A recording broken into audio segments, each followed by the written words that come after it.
talk to anyone, everyone, so serve to change lives, 'cause lives can be changed forever.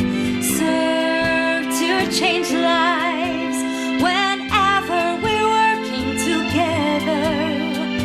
Talk to someone right now. Start now and wow. When the right time arrives, you'll see you've changed lives.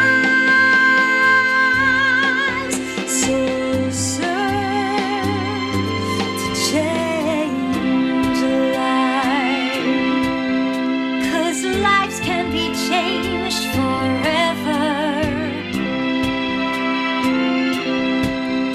Whenever we're working together, talk to someone right now. Start now and wow. When the right time arrives, you'll see you've changed lives. So serve to change lives.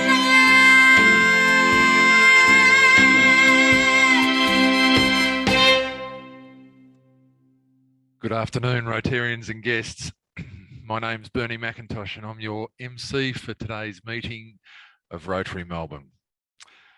We would like to acknowledge the Wurundjeri and Bunurong people of the Kulin Nation and also pay our respects to elders past, present and future, and extend that respect to all Indigenous Australians present today.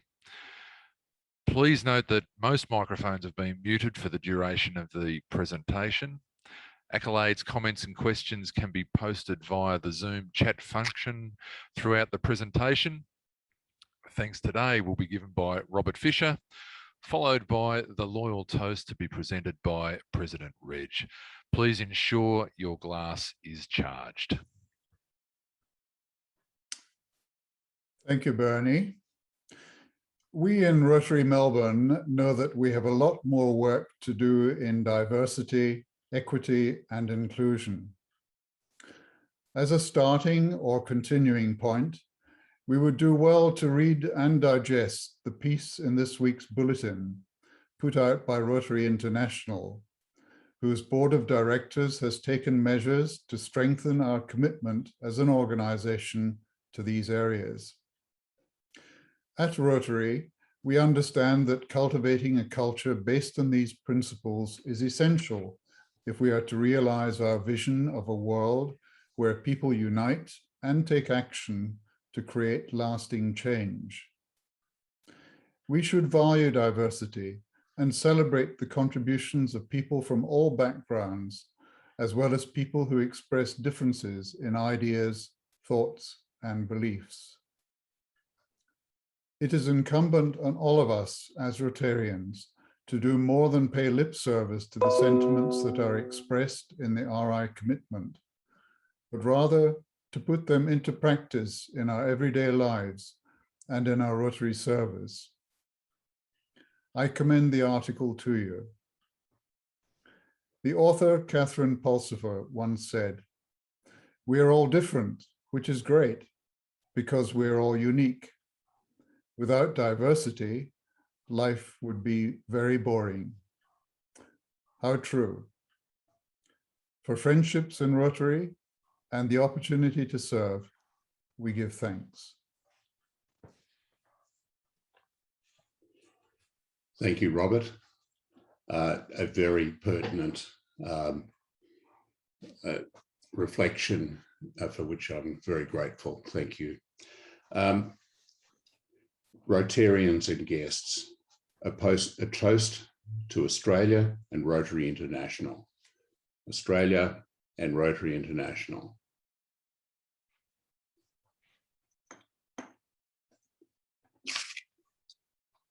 First of all, I'd like to, it's my pleasure today to welcome you to our 7th meeting of this Rotary year and our 4,903rd club meeting in our 101st year. thank you all for joining us in this online format, and I certainly personally hope that the lockdown is not too horrifying for yourselves and your families.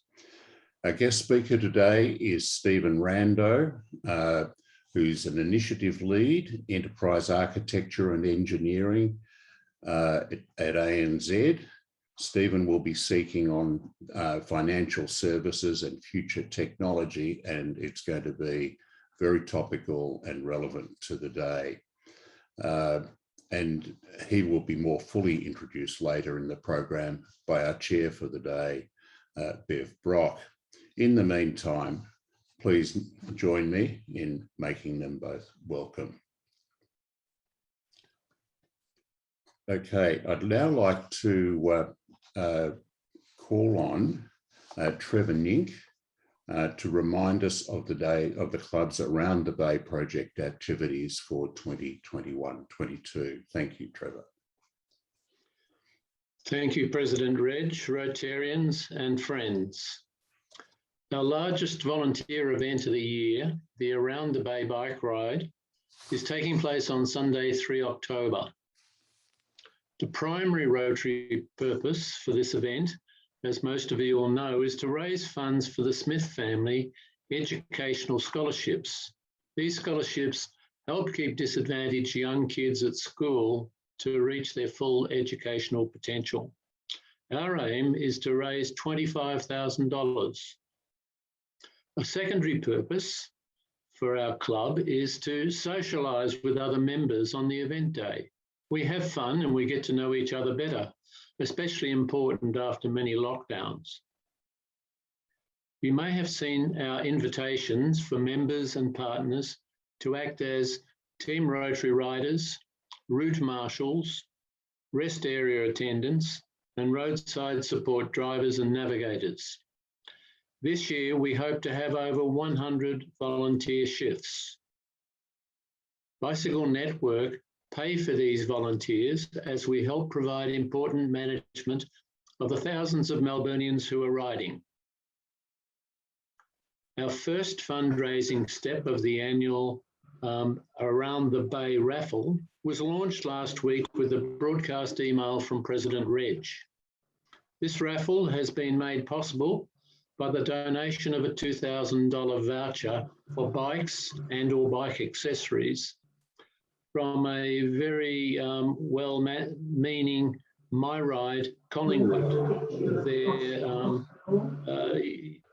donation is what helps us create this good raffle. It's so good because each $20 ticket has a great chance when you consider that a maximum of only 300 tickets will be sold. So please join in and secure great Christmas presents for yourself, your children, or your grandchildren. You will find the linkage to purchase tickets on our Rotary website. So probably, as Alan Trumbull would say, you have to be in it to win it.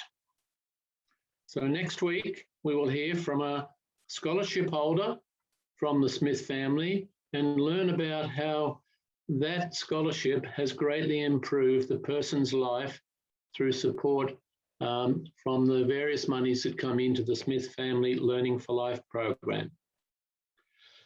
For any further information on Around the Bay, please contact one of the 3 Around the Bay Musketeers, namely Chris Wong, Jim Orchard, or myself. Thank you for paying attention to what is a really fabulous event for this Rotary Club. Thank you. Thanks very much, Trevor. And to start with, I'm in. Thank you. Okay, some notices. Firstly, regarding the nominating committee, a reminder date. A reminder that the date of the Rotary Melbourne Incorporated Annual General Meeting has been fixed for the 18th of November. Formal notices will issue in due course. The setting of the date of the annual meeting triggers a series of events starting from the forming of the President's nominating committee, As announced previously from the podium and in the club bulletin, we're calling for nominations for 3 candidates elected by the members. Nominations may be made in any number by any member in writing, each nomination being signed by the nominator, another member, and of course carry the person's own acceptance. No past president is eligible for nomination by the members of any of the 3 vacancies. No member who has twice accepted membership on the nomination committee is eligible for service in any subsequent year, except as a presidential officer. Nominations must be made by 2:10 p.m. today. So I'd recommend that you get cracking if you haven't got a nomination in and wish to do so. Nomination forms or any questions should be directed to Honorary Secretary Russell Board. The next thing I want to mention is that unfortunately we've got a couple of deferred events. Firstly, the thing many of us were looking forward to enormously, the planned reception for the R100 Chief Ambassadors, the Governor-General, His Excellency General David Hurley and Mrs. Linda Hurley, has been deferred due to lockdowns both here and in Canberra to a later date, which we will be advising. He is very committed, I can say to you for sure, that he shows up in Melbourne sooner rather than later, and that will happen, I'm sure, as soon as he's able. The other thing I wanted to mention is that the save the date that we issued on the Rotary Health Gala fundraiser dinner for the 9th of October has had to be deferred also because of lockdown restrictions. And that are still, we understand, likely to be in force, at least in part, and make the event very difficult to deliver in October. The organising committee is keeping an eye on likely dates and will let you know when a revised date is confirmed. It's now my pleasure, great pleasure, to hand over today's meeting to our chair for the day, Bev Brock, who will introduce our guest speaker. Over to you, Bev. Look, serendipity. Some things just happen. Well, I was finalising an application form for a prospective new member the other day when Reg got in touch and said that our speaker for today was unable to attend, the Assistant Governor. And so it was, have a look for a new speaker. And I looked at the person I was completing the form for, and Stephen's name jumped out at me, and I thought, why not? Now, Stephen is, he has at one point in time been the president of the Toastmasters International Academy, which is appealing in itself, bit of life and bright there, but it's his business experience that really is impressive as well. He has a Master of Business Administration, a Master of Information Systems Management from the Swinburne University of Technology. He's an experienced senior technology project manager with the ANZ, where he undertakes the complexities of Project Edison, which is managing the superannuation business of the likes of IOOF. And he completed the life insurance sale to Zurich. So that's pretty impressive stuff. He has top-level experience in both data centre and technology transformation, along with developing teams that improve delivery effectiveness of technology utilised within the ANZ. Now, for many of us, there's something about the big 4 banks that is a bit secretive and we don't understand. And I don't think too many people have a complete grip on Bitcoin. So I would like to introduce to you Stephen, who's talking about financial services and future technology that the banks are employing. Over to you, Stephen. Thank you very much, Bev, and good afternoon, ladies and gentlemen. Hopefully you can all see my screen at the moment. So what I want to take you on today is a bit of a journey on the past, the present, and the future. And more specifically, I would like you to retain 2 key words that I'd like to say right away: blockchain and the perpetual motion machine. As you can see on my screen at the moment, I've captured a specific artifact from Google and the trends of blockchain from 2011 to 2015. And you can see there is substantial growth in that graph, just looking at it from a visual aspect. At the moment, in terms of that future, that third point that I just advised of, the current cryptocurrency market is currently valued at $720 billion. But in order to go to that future, we must look at the past. So to start off, thank you, Bev. She's allowed me to use her name in my examples that I wish to present today. So the first recorded trade ever in history from Wikipedia advised to 440 BC of a trade. So to give you an example of this first part is that Bev has a gold coin worth about $1,000. Bev gives Stephen this gold coin. In return, I might give Bev a physical good or service. I now have the coin, which is part of that transaction that's happened. Bev cannot give this gold coin to someone else because it is now with me. There's been no external party that was needed to verify that trade. Bev had it, I now have it, and it's as simple as that. It's impossible to double spend that gold coin, and Bev can no longer give it to anyone else. In order for progression, and I guess fast forward to 2021 where we are today, that's simply not possible, or it is, but is not accepted in our society to date. As money is kept in banks, with transactions in a digital form. The double spending problem is managed by banks, specifically in maintaining ledgers and a system of complex accounting and clearing houses. Let's assume today that Bev wants to buy something from me worth $100,000. Bev could withdraw that $100,000 in cash from the bank. She could, from Bank A. She could drive to my house. She could physically hand over that money, in which I would then hand over that good or service to Bev, and then take that money back to my bank, Bank B, in which, let's, for the example's sake, are in Australia, would then accept that money from me and then settle that account. This is commonly known as a correspondent banking arrangement, in which a file is uploaded and transacted between both banks. We're now getting a little bit more complex, where this situation is a little bit far more severe, where we are now transacting overseas, where, as you can see that's depicted there from Bank A and Bank B, they don't have a relationship. In this case, there are many parties that may be involved in this transaction. You all may have heard of SWIFT, and if you haven't heard of SWIFT, if you haven't made an international payment, it is called the Society for Worldwide Interbank Financial Telecommunications. This basically provides a network which enables institutions worldwide to network and enable institutions to send and receive information.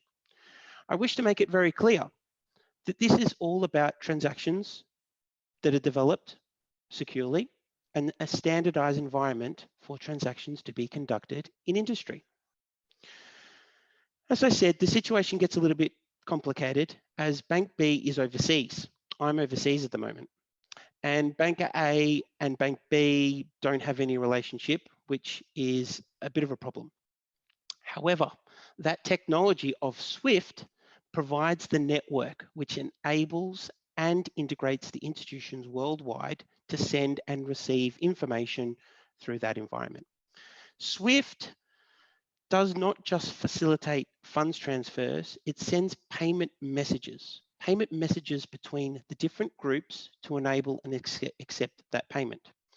So let's now assume, Bev, you live overseas and you wish to send me money from your local branch. Basically, you would arrange that international money transfer with your SWIFT code and receiving money. A very interesting fact for you all, if you didn't know already, the ANZ SWIFT code is ANZ BAU 3M. I now digress as explaining from the SWIFT account is payment and networks. So in order for us to proceed for the future, we need to understand the past. All financial institutions at the moment spend a significant amount of money in processing payments, just like we all do today, verifying ledgers and keeping them secure from tampering. Interbank transfers that I just spoke to you all before across countries take several days to process and are very, very expensive. They also require the use of payment networks, intermediaries, and central clearinghouses to enable that capability. So a number of applications, a number of people, and a number of processes and procedures to undertake that facility. It's estimated, just for your all knowledge, that the running cost is about 20 billion per annum across these groups internationally. And in order to understand the benefits of something like blockchain, which I did mention earlier in the piece, you must first understand the complexities of moving money around and avoiding the double spending problem in which the banks solve to date. So, to the crux that you've all been waiting for. What is blockchain? Somewhat, if there was a way to transfer funds directly from Bev to Stephen, is there a way that it could be guaranteed delivery? Something quick, efficient, and secure. Well, let's assume that the money can only be delivered in an intended recipient, ensuring that the transaction cannot be tampered with and can be cleared and settled in my name and my account in under 10 minutes, without the needing of that central clearinghouse or that very, very expensive $20 billion SWIFT payment mechanism. I see hopefully where I'm coming from. Blockchain was developed to do this, to disrupt and enable and improve that problem, and to do exactly that. Hence, the amazing Bitcoin. Bitcoin is a form of digital currency. It's created and held electronically, and no one really controls it. Bitcoins aren't printed. You can't physically touch them. You can't put them in your safe, physical safe, and you can't really feel it. However, they're produced by people, which is pretty impressive, and more recently, businesses. And not just businesses, but running computers around the world, utilizing software which solves mathematical problems.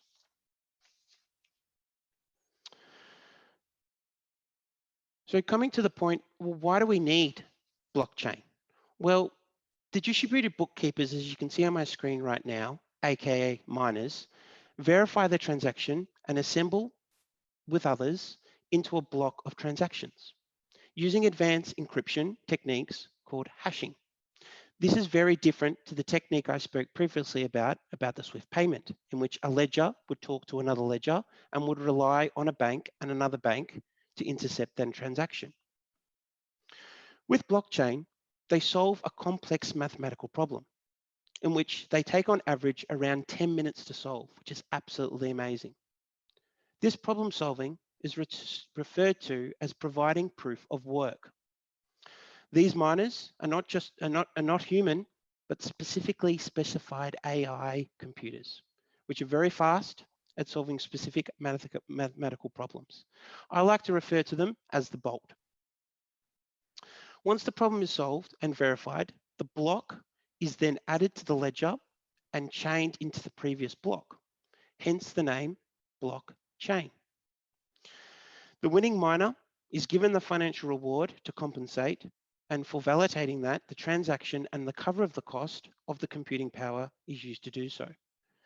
This is completely different to the first example I talked to you about in the past of the transaction of the coin that Bev and I conducted.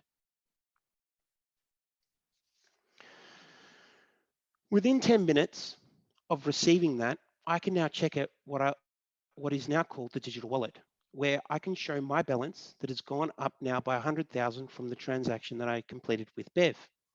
The ledger would have been updated everywhere to reflect the minus of 100,000 from Bev to plus 100,000 to me. Every user of this system of blockchain uses these digital wallets, a digital wallet application. You download them and you can view the transaction history. Every user's history will match that system of trust. For privacy of history, it's a little bit more different.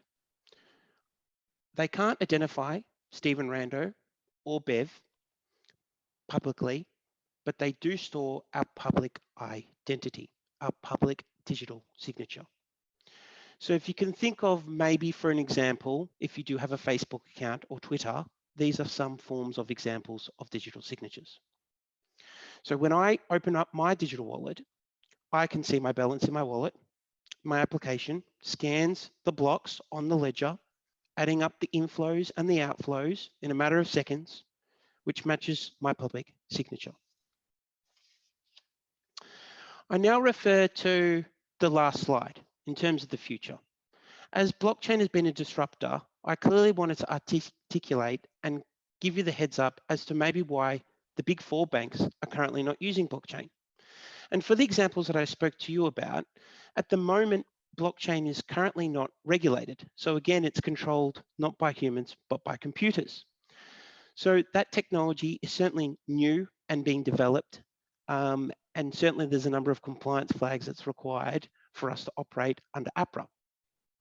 The other one that is another existing example I want to discuss is scalability. Blockchain, like Bitcoin, the example I used, actually doesn't have the scalability that's required within the day-to-day operations of credit cards. And I find it quite interesting to share with you today that Visa currently handles around 2,000 transactions every second, where blockchain for Bitcoin is currently limited only to 4 to 7 transactions. So just to give you the heads up, Visa currently still has or is the market leader in terms of some of that transaction and technology that they hold at the moment, either through SWIFT or the amount of effort and energy and technology they've invested in to allow them to have best class clearing houses. The other example, which is another big key flag, is security. Why do you bank with the banks? Because you trust them and they trust you with that information. As I spoke to you before, with blockchain, trust is a big issue because your digital signature is not who you are and it cannot be located or stored. You'll get an ID, a public ID, but again, it's not really referenced to how we look at police checks as in today's day and age. The other one I want to leave you on is, again, effective investment corporation. At the moment, blockchain is a bit like the island. Blockchain's not really connected with other banks. It is not really connected with other power brokers. It is an island of its own that operates by itself, hence the billions and billions of dollars that it operates in. I leave you with this. To blockchain or not blockchain, I would love to see in the next 20 years, in terms of the example of the past, present, and future that I've described today, I will imagine what the next 20 years will lie, as this is just the start of the next journey of banking and finance. Thank you. Wow. I guess that there are some of you out there who understand all the detail there, and some of us who maybe equivocate. So we've got some questions here, Stephen. Sure. First one from Jim Orchard. Jim, would you like to ask the question, or do you want me to ask it? I can try and answer the question. Answer it or ask it? I can't answer it. I can ask it. So the blockchain technology, you described it or referenced it to Bitcoin, but I guess most of us are aware that there are hundreds, if not thousands, of different coins. So could you comment a little bit on the validity or the usefulness of those versus Bitcoin, and perhaps particularly with Ethereum, which is sort of the second most popular, I suppose, or traded digital coin? Yeah, so Jim, great question. And as you state, there's over 100,000 and even more getting developed day to day as we speak in society. I think what's really interesting is speculation within blockchain. So as you mentioned before, the ones that we all hear about is Ethereum and Bitcoin, because they all preserve or state as to the technology or what they provide. I find it quite interesting. There's a number of coins in China as well that also dictate in terms of payment systems right through to medical advances in biomedical engineering. So there is actually no governance board or forum at this stage that I'm aware of that can actually put a rubber stamp on, so to speak, of what that functionality or what they perform. I'm not too sure if you've recently seen, but on Netflix, there was a documentary of someone that created their own Bitcoin in India, specifically, and it was a fraud. The technology or what was spruiked as to what that function or cryptocurrency would perform was false. Over hundreds and hundreds of million people invested in that coin, and it was a scam. So in terms of your question, in terms of not talking specifically to the coins, but there are a lot out there. There are more that will be developed, but I think there may need to be a body, a regulatory body, to approve what that functionality, what the technology, and again, what that specifically serves in terms of its product or service. Thank you. Clear, Jim? Yeah, well, Okay. Now, Reg, would you like to ask yours? Reg, you're muted. Better unmute, hadn't I? Stephen, very interesting presentation, and you talk about quite a few of the areas of uncertainty in the minds of the banks. But interestingly, I think you also give us some clues, and I just wondered if you could elaborate on what's stopping the typical niche playing disruptors coming in and developing specific applications that could be a threat to the banks. What are the barriers to entry, I guess? Yeah, Reg, fair point. So in the current structure of a bank at the moment, you need a banking license. So at the moment, like the big four banks and other subsidiaries, you need a banking license to transact product and services.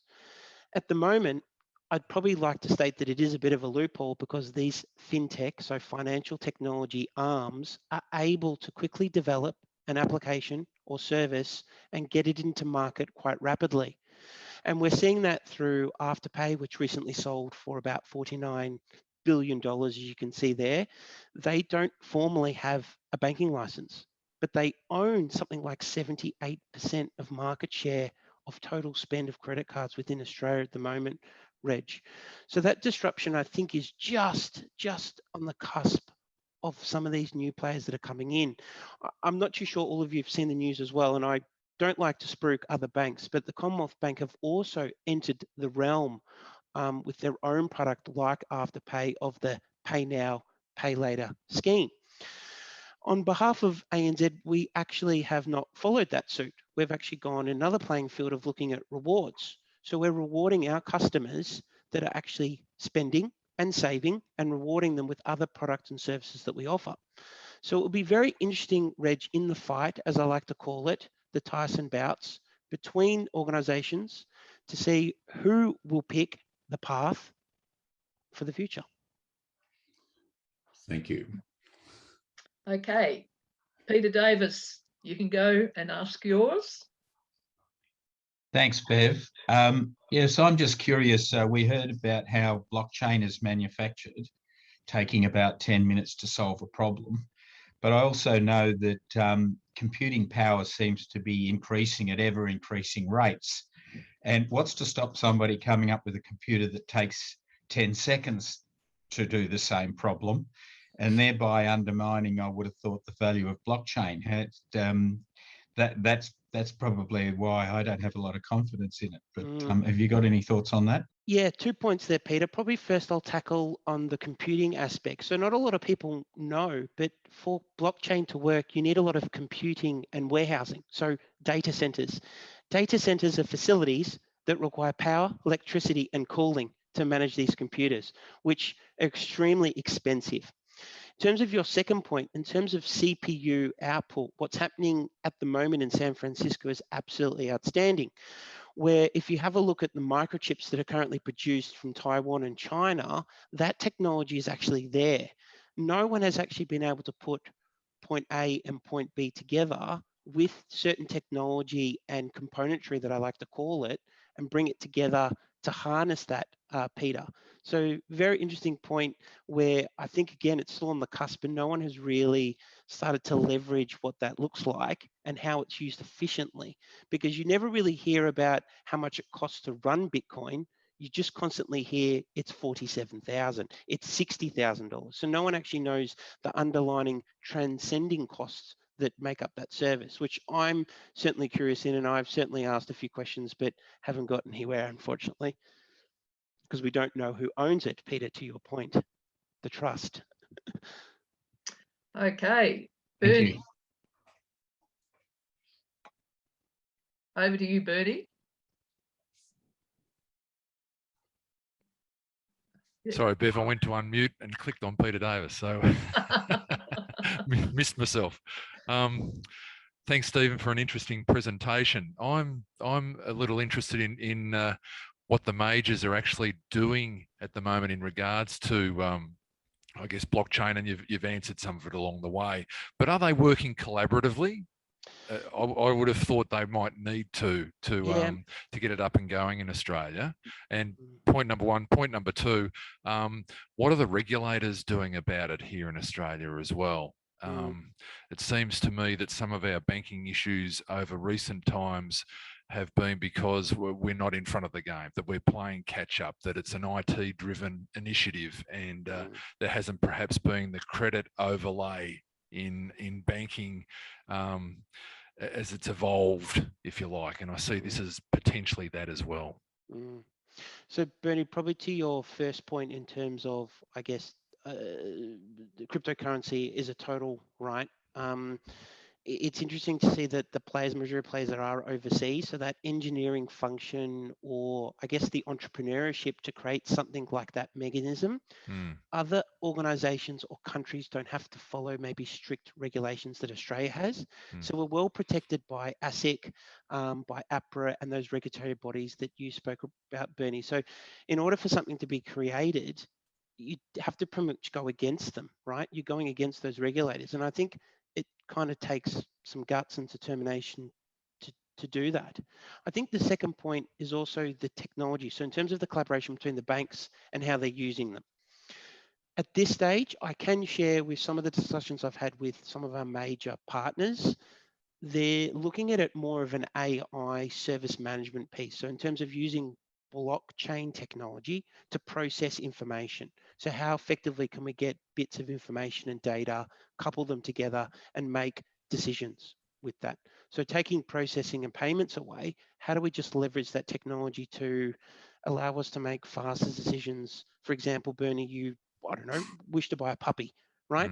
How can we quickly decipher information to allow you to go, here are the 5 breeds you want to look at, here's the money that you need, and here's the things that you enable to do that, as an example.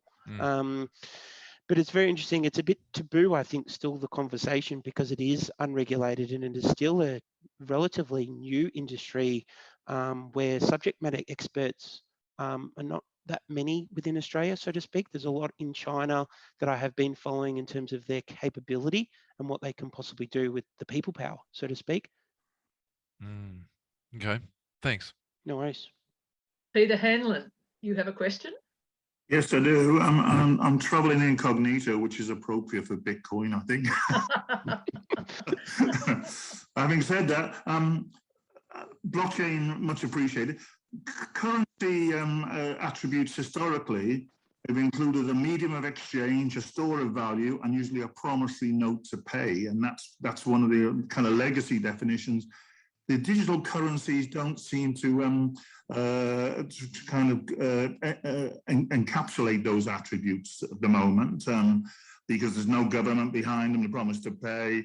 Store of value moves around down 25%, you know, a day, and they're not a generally accepted medium of exchange. What's your thought as to how that actually moves forward for them in terms of that legitimacy? Yeah, Peter, probably about 2 years ago, I'm not too sure if you're all aware, but the Winklevoss twins actually presented to the legislation in America to look at controls and practices to put in place. And it was interesting because at the time the president probably didn't acknowledge those changes, or there was again no governing body that was set up. But there were a few changes, because I'm not too sure if you're all aware as well, there were Bitcoin ATMs. So because there was no regulation or controls, people were developing, I guess, what they wanted or leveraging services that the bank offers in a different way if you had a cryptocurrency. So why can't you withdraw a coin from an ATM or buy a coin from an ATM?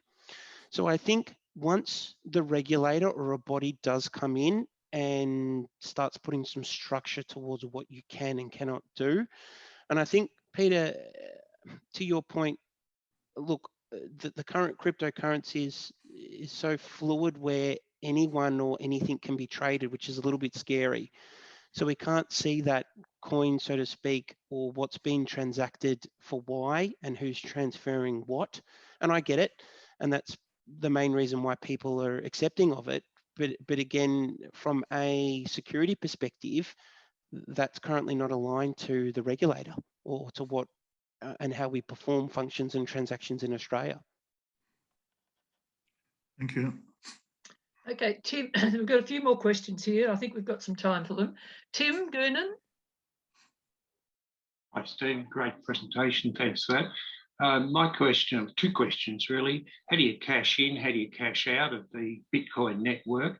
And the second prong of the question, I understand there's a maximum of 21 million Bitcoins to be issued. I mean, does that put some kind of limit on how the network can operate? It's a very interesting 2 points there, Tim. Thanks for sharing. So on your first point, brokers. So at the moment, it's really interesting. Unfortunately, a lot of people are making a lot of money setting up brokering firms in their houses or in establishments trading cryptocurrency, because you don't really need much other than having a function to take someone's money and putting into another account. So at the moment, there's probably 3 that are leading that charge, and they're quite successful in that. One I'm not going to mention, but in Richmond specifically, quite local to all of us, that are doing quite well at the moment. To your second point, Tim, the sense of urgency and scarcity, I think, is also a value add as to why it has been successful, because there's only so many. You may have recently seen as well on the news where you've seen people that have bought Bitcoins and lost them. You know, it would be worth 70 million now. So you've got people trying to farm and mine, as I spoke previously, to find where those coins are. And a lot of people at the moment of my generation that are buying it and investing quite heavily in it because they see the future in it. And they also see that it's quite a privilege, right, to have one because of the price and also the scarcity. So yeah, thank you, Tim. Great. Thanks for the input. Austin, you have another interesting question here. You're on mute. Yeah, thanks, Bev.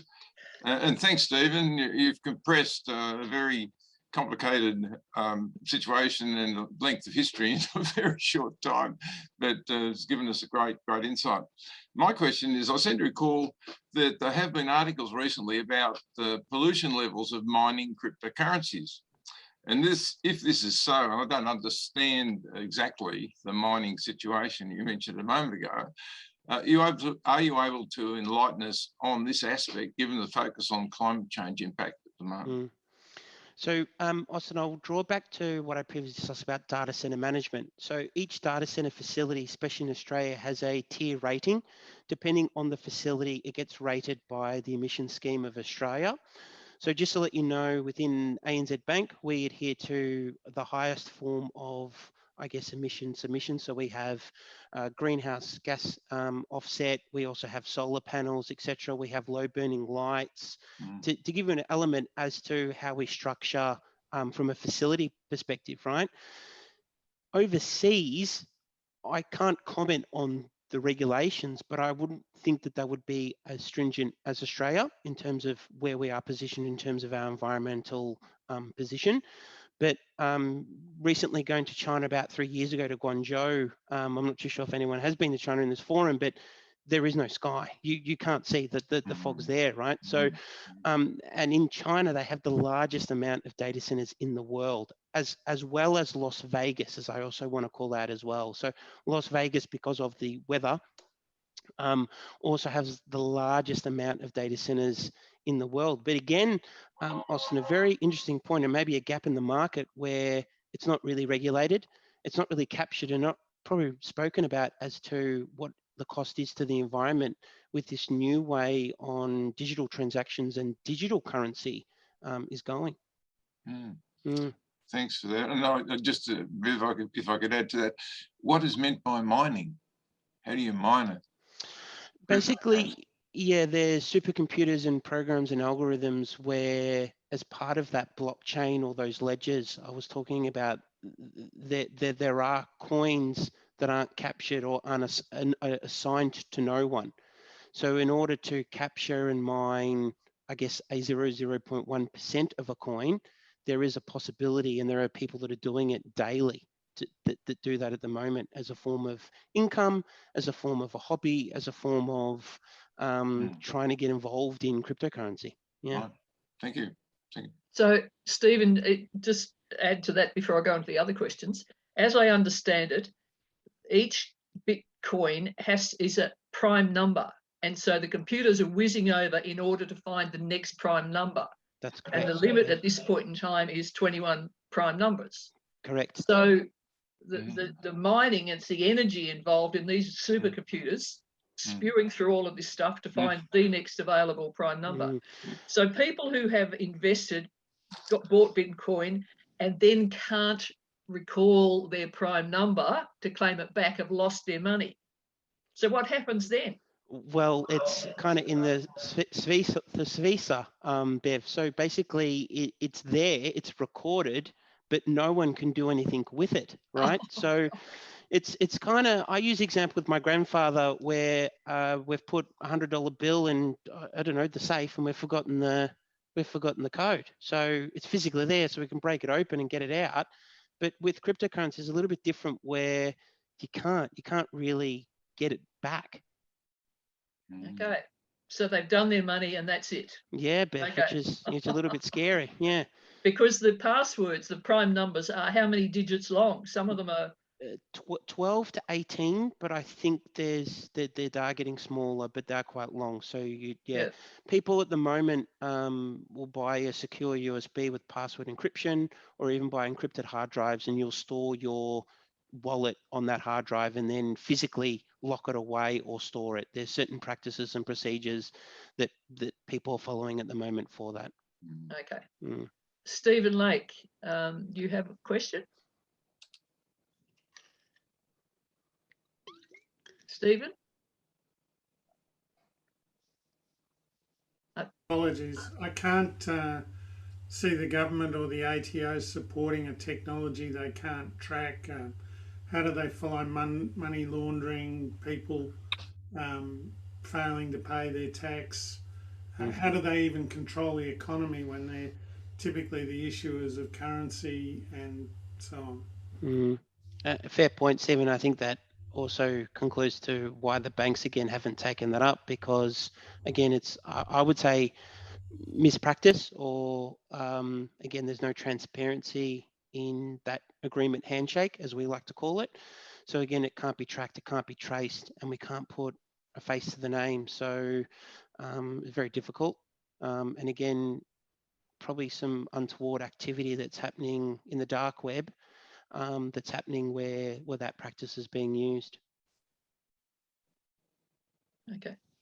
So there is one question from Robert about the dark web, but having mentioned that, one more question, and we're running out of time. Peter Rogers, would you like to come through with yours? Well done, Stephen. Very interesting presentation. I thought just while we had you on the screen, it'd be interesting to hear what life is like with your team at the present, and what you see happening in the future with technical people, whether they have the option of working from home or whether they work at Docklands, or how it works. Thanks, Peter. So I think opportune time at the moment, as you all know, with COVID, we're in a skills shortage at the moment, Peter. So the banks are still on track to deliver a number of initiatives and projects in terms of what's being forecasted and planned for our customers. So the work really hasn't stopped. We have a diverse team, some placed in Bangalore, in India, in Manila, and obviously in Australia. So at the moment, we were working in a blended work model where we were able to go into the office and then work from home. But we've found that obviously at this stage, it's just been all remote working. The problem that's come with that is that there are certain skill sets that we need to deliver certain things. For example, we need to develop blockchain technology. Some of those individuals are currently assigned or with organisations at the moment, but we, as an entity of ANZ, need those resourcing or that skill set for us to enable and be competitive within industry. So it's actually forcing quite a complex problem where, in two ways: one, we can upskill in Australia, but two, the demands that we need from our offshore teams has become quite difficult.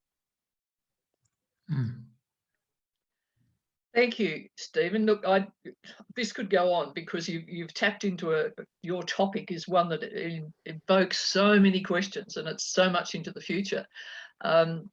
I'm really, really appreciated for you to have stepped in at the last minute. Now, normally, you know, we can't pay you in Bitcoin, but instead you'd get yourself a pair of R100 socks, keep your feet warm in winter. These socks are made, that 200% Australian made in Preston by one of our past presidents, Philip Endersby, and they will come to you in the post from Wilderness Wear before very much time passes. I really thank you. It's been fascinating. And I turn over now to President Reg for the close of the meeting. Thanks, Stephen. Thank you, Bev.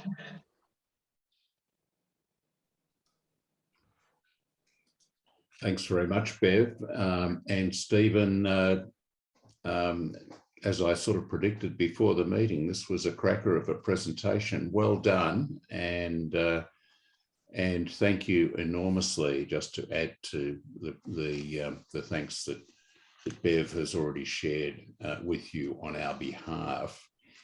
I'm reliably informed that we might be seeing quite a bit more of you in the club going forward. Good luck with that journey. So it's actually now just about time to close the meeting. That's going to be a little bit earlier than we normally do, but I'd like to firstly say a big thank you to our MC, Bernie McIntosh, for today's reflection giver, Robert Fisher, for our chair, who was a bit last minute in request to her, Bev Brock, and in particular for her inspired thought that Stephen might be a good speaker, and he turned out to be absolutely fantastic. And of course, let's not forget our production team. Ari Talantis and Joe Mavros front up pretty much every week and help deliver a quality Zoom experience for us. To be honest, I think we're all a bit over Zoom. We'd love to be back there on level 35 at the Sofitel, and that's where we'll go as soon as the opportunity permits. And I might just say, though, that I had a chat this morning with the supplier of our audiovisual equipment where we've got a significant amount of hybrid equipment being put together for us. That's Ken Woolard, and he assures me that by mid-September, he's in a position now to assure us that the equipment will be delivered. I hope we're not waiting quite that long before we're back face to face, but it's helpful to know that we'll have that to use at the Sofitel and enable an expanded group of our members and visitors and guests to be involved. So finally, I'd like to say thank you to all of our members, visitors and guests for attending. I hope you've enjoyed and got great value from Stephen's presentation. And a reminder that next week we have our monthly members lunch, which is very capably put together by David Carruthers. And as I move now to close the meeting, I want to say that Joe and I have fun every week picking music for that's themed to what the meeting was about and what the speaker was about. And I don't think anyone would disagree that this next one, which is Liza Minnelli and Joel Gray, singing the song "Money Makes the World Go Round." It was produced in 1972, but it's as true today as it was then. I hope you enjoyed that for the last couple of minutes of this meeting. And in the meantime, please stay safe and please spread kindness. Thank you, everyone. Money.